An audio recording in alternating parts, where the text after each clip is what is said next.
Bien que Dieu, la vie, ne comprend pas les mots, n'entend pas les mots des humains qu'on a inventés, ça nous met dans un état de vouloir communiquer avec la vie.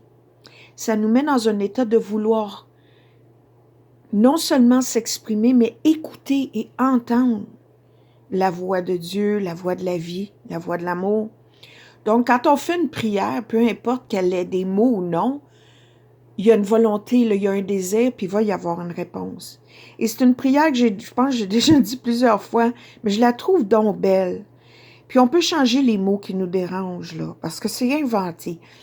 Prends le mot qui résonne avec toi. Donc, la prière du matin, et je veux la partager à vous.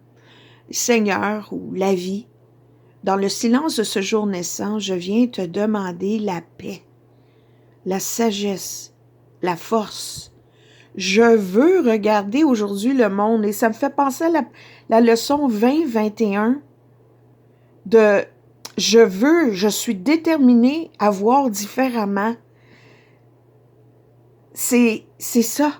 Je veux regarder aujourd'hui le monde avec des yeux remplis d'amour. Être patient, patiente, compréhensif, compréhensive, douce, doux et sage.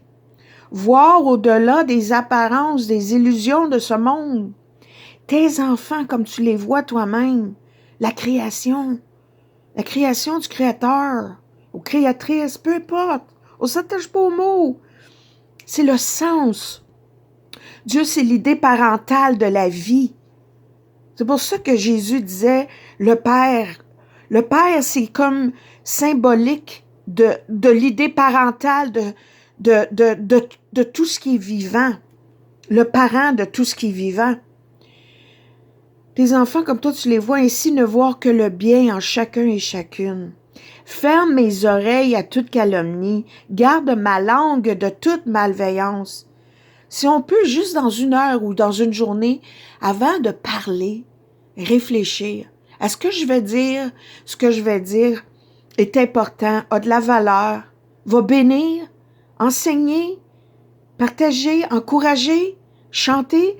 Dans un bon livre que j'avais lu, j'avais trouvé pour 10 sous, dans un sous-sol d'église, Le jeu de la vie. Je pense que c'est Florence Scovel. En tout cas, Florence quelque chose. Elle dit que la parole est supposée être faite juste pour enseigner, bénir, partager ou chanter. On fait ça souvent. Regarde les médias, regarde les social, les Instagram, les X, puis tout ce que tu voudras. C'est pas toujours l'expression d'amour. Donc, tes enfants, comme tu les vois, et ainsi ne voir que le bien en chacune, garde ma langue de toute malveillance, que seules les pensées qui bénissent demeurent à mon esprit, des pensées bienveillantes, que je sois si bienveillante et si joyeux ou joyeuse que tous ceux et celles qui m'approchent sentent ta présence, la présence de la joie, la présence de l'amour, la présence de la vie, la présence de Dieu. Revêt-moi de ta beauté, Seigneur, la vie. Et moi, je dis, revêt-moi de ta bonté, de ta beauté. Et que tout au long de ce jour, je te révèle. Puis ce que je révèle à l'autre, je le révèle à moi-même. On est un. Et j'ai sorti ça parce que j'aime beaucoup lire la Bible, mais pas, je le prends pas textuellement, ce sont des allégories, ce sont des histoires de conscience. Comme dirait en anglais, c'est « it's a mind book ». Et l'histoire de Job, c'est délicieux.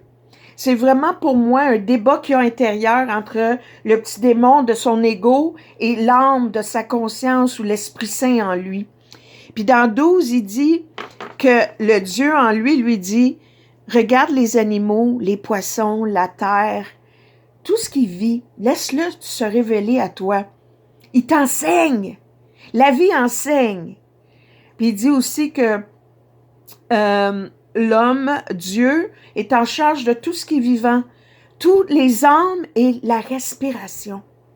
Wow! Comment peut-on ne pas prendre conscience